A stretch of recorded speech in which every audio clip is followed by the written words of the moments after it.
Yo, welcome back to the TV program, everybody. I am Brian Lee Durfee, author of The Forgetting Moon and The Blackest Heart, both books published by Simon & Schuster's Saga Press. Today I'm going to be reviewing the fourth book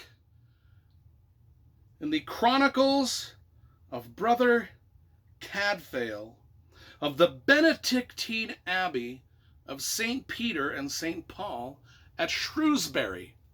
And it is called St. Peter's Fair by Ellis Peters. Let's say that one more time. The fourth chronicle of Brother Cadfael of the Benedictine Abbey of St. Peter and St. Paul at Shrewsbury. Brother Cadfael Mystery number 4. Came out in 1981. Let's talk about the cover. I love these covers. In fact, I've got over here in my collection all 24 of the Brother Cadfael mysteries right there. And as you can see, they've all got matching spines and they've all got covers that look like that. The covers were all done by an artist named Bass Cove, and we'll take a little bit more detailed look at this cover here. So Bass Cove, all of his covers for the series look like these stained glass window little artworks, and they're just delightful, and they're just perfect for the series. So this novel takes place in July of 1139, so a long time ago. Written in 1981, take place in 1139 in Shrewsbury. And particularly, it takes place in the Benedictine Abbey of St. Peter and St. Paul at Shrewsbury. Now, Brother Cadfael is our main character. He's sort of the guy that solves the murder mysteries in all of these mystery novels. A lot of murders happen to take place at the Benedictine Abbey at St. Peter and St. Paul at Shrewsbury. No, I can't get it right. What is the fucking name of it? The Benedictine Abbey of St. Peter and St. Paul at Shrewsbury has a lot of murders happen at it, and Cadfael has to solve them. Who is Cadfael? He's our main man. He's the guy that solves the murder mysteries. He is an ex-Knight Templar, an ex-Crusader.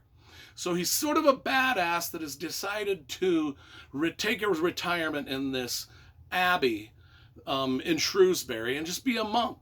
And every book opens, and I think this is great, every book opens with Cadfael again tending a garden that's outside of the little grounds, or within the little grounds of the abbey. And it's just always a great scene because he's just there tending a garden and usually talking to one of the other people that live in the abbey. And this particular time, he's talking to a group of monks that are, for whatever reason, guilty, or they feel guilty because they enjoy gardening so much. Just stupid. I'm like, okay, I grew up in a religious household where you felt guilty about some things, you know.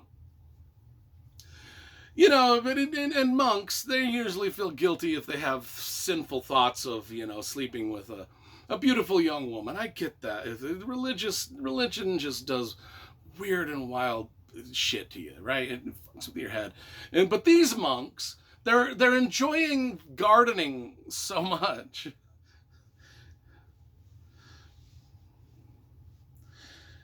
I don't even know if I want to describe, but if that's what turns you on, that's what turns you on. And if you're going to feel guilty about it, I guess you're going to feel guilty about it. I can't help you. I can't help you. You've been a monk for too long if digging radishes out of the ground is what, turns you on. I can't. You know what I'm saying? I'm just saying. It's just, anyway. The story starts out with Cadfael just, he's He understands. Cadfael doesn't have this problem. He enjoys the gardening because he used to be a warrior, and this is like his retirement plan. And he loves he doesn't want to fight. He doesn't want death. He doesn't want blood and guts. He's just happy to be there in the garden. And he's having this conversation with these freaks. And anyway, they think they're sinning because they're enjoying the garden. And anyway, I couldn't get over that. And then there's the St. Peter's Fair. So St. Peter's Fair happens, and that's a big deal. It's like people come from everywhere. And you know how the medieval fair is. People set up booths. A medieval fair is like a Renaissance fair today, where people cosplay in Renaissance clothes, and they set up booths, and you can go buy little medieval trinkets from them at the Renaissance fair. Well, in 1139, they did the same thing, but it was legit. Well, anyway, someone gets murdered. So we'll read the back of this. St. Peter's Fair is a grand festive event, attracting merchants from across England and beyond. There is a pause in the Civil War, racking the country in the summer of 1139. So it's a perfect time for a fair. They've paused the war. And the fair promises to bring some much-needed gaiety to the town of Shrewsbury, until, that is, the body of a wealthy merchant is found murdered in the River Severn. Was Thomas of Bristol the victim of murderous thieves? And if so, why were his valuables abandoned nearby? Brother Cadfael, a shrewd but kindly monk, who enjoys gardening, but he has a reasonable enjoyment of gardening, offers to help the merchant's lovely niece Emma. But while he is searching for the killer, Thomas of Bristol's wares are ransacked again, and 2 more men are murdered. Emma almost certainly knows more than she is telling, as others will soon realize. Cadfael desperately races to save the young girl, knowing that in a country at war with itself, betrayal can come from any direction, and even good intentions can kill. So yeah, we've got this, this is typical. This is almost like the same plot as the last murder that happened in the Cadfael series. I'm only 4 books deep into the 24, and already we've got the same plot as book 3 is in book 4. With the odd gardening fetish twist. Anyway, these are great. These are written very well. These are written with... Ellis Peters does delightful prose. You feel like you're in the middle of a medieval village. You feel like you're living in the Benedictine Abbey of St. Peter and St. Paul at Shrewsbury. You just feel like you're living there. It's very well written. I like Brother Cadfael's character because since he is a little bit more of a tough guy than the other monks, oh my God, is he more of a tough guy than the other monks. But since he is more of a tough guy than the other monks, I really kind of enjoy that side of him, is he just don't put with shit. The other monks just scurry like frightened rabbits when anything happens. But he actually stands up and tries to solve the murder mysteries. And he stands up to be the big bad people in this story. And it's just cool. He's like the Jack Reacher of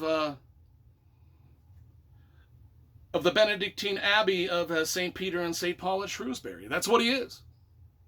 I give this one a solid 7.5 out of 10. I really enjoyed it. Maybe enjoyed it a little too much for very odd reasons. But anyway, that's my review.